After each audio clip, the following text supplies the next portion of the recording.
Գազայում պաշտոնապես հրադադար է հայտարարում են Իսրայելը եւ Համասը, ցահալն աստիճանաբար հետ է քաշվում դեպի համաձայնեցված գծեր։ Այսպիսով կողմերը նախապատրաստվում են գերիների եւ պահվող անձանց փոխանակմանը։ Իսրայելը նաեւ թույլ է տվել Գազայի հատվածի բնակիչներին երկու միջանցքով շարժվել հարավից հյուսիս։ Ըստ ամերիկյան նախաձեռնության Համասը 72 ժամվա ընթացքում ազատ կարձակի 2023 թվականի հոկտեմբերի 7-ին առևանգված պատանդներին, ինչպես նաեւ կփոխանցի մահացած գերիների աճյունները։ Իսրայելն էլ կազատի հրեական պետության բանտերում պահվող հարյուրավոր պաղեստինցիների։ Դոնալդ Թրամփը կառավարության նիստում հայտարարել է, որ պատանդները պետք է վերադառնան Իսրայել մինչև հաջորդ շաբաթվա սկիզբ։ Առաջիկայում ԱՄՆ ներկայացուցիչները, այդ թվում ես, կմեկնենք Եգիպտոս, Իսրայելի եւ Համասի միջև համաձայնագրի պաշտոնական ստորագրման համար, հավելել է Դոնալդ Թրամփը։ Համասի բանակցային խմբի ղեկավար Խալիլ Ալ-Հայան հայտարարել է, որ Վաշինգտոնից եւ մյուս միջնորդներից երաշխիքներ են ստացել, որ Գազայում պատերազմը վերջնականապես ավարտվել է։ Բենյամին Նեթանյահուն վստահեցրել է, որ հավատարիմ են կարգավորման ամերիկյան ծրագրին։ Եթե դա հնարավոր լինի իրականացնել խաղաղ ճանապարհով, հրաշալի է, եթե ոչ, ուժ կգործադրենք, նախազգուշացրել է Նեթանյահուն։ Նա կրկնել է, Համասը պետք է զինաթափվի, իսկ Գազան ապառազմականացվի։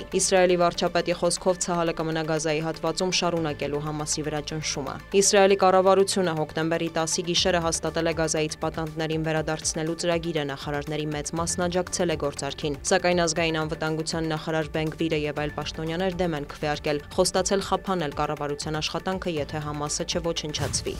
Մոսկվան դրական է գնահատում Ալյասկայում Դոնալդ Թրամփի հետ հանդիպման արդյունքները եւ ռուս-ուկրաինական կարգավորման ճանապարհին կհետևի դրանց Դուշանբեի ԱՊՀ գագաթնաժողովում հայտարարել է Ռուսաստանի նախագահ Վլադիմիր Պուտինը։ Կրեմլի խոսնակը եւս նշել է, որ Պուտին-Թրամփ բանակցությունների ընթացքում գրանցված առաջընթացը մնում է ուժի մեջ։ Դմիտրի Պեսկովի խոսքով Մոսկվան հանձնառու է հակամարտության խաղաղ կարգավորմանը։ Միևնույն ժամանակ նա տեղեկացրել է, որ Կիևի հետ հաղորդակցությունը առայժմ սառեցված է։ Հուսով ենք Թրամփը կպահպանի քաղաքական կամքը շարունակելու Ուկրաինայի հարցով խաղաղ բանակցությունները, հավելել է Պեսկովը։ Մինչ այդ Ռուսաստանը կրկին զանգվածային հարված է հասցրել Ուկրաինային, դաշնության ՊՆ ձևակերպմամբ դա պատասխանն է Կիևի ռեժիմի ահաբեկչական հարձակումներին։ Վոլոդիմիր Զելենսկին հայտարարել է, որ գիշերը Ռուսաստանն արձակել է ավելի քան 450 ԱԹՍ եւ 30 հրթիռ, կան զոհեր եւ վիրավորներ, այդ թվում երեխաներ։ Այժմ աշխատանքներ են տարվում երկրի տարբեր շրջաններում էլեկտրա եւ ջրամատակարարումը վերականգնելու ուղղությամբ։ Ռուս-ուկրաինական հակամարտությանն է անդրադարձել Դոնալդ Թրամփը, ԱՄՆ նախագահը կրկին խոստացել է մեծացնել ճնշումը խաղաղության հասնելու նպատակով։ Նա չի բացառել, որ կխստացնի հակառուսական պատժամիջոցները։ Կողմերը շուտով կնստեն բանակցությունների սեղանի շուրջ, վստահեցրել է ԱՄՆ նախագահը։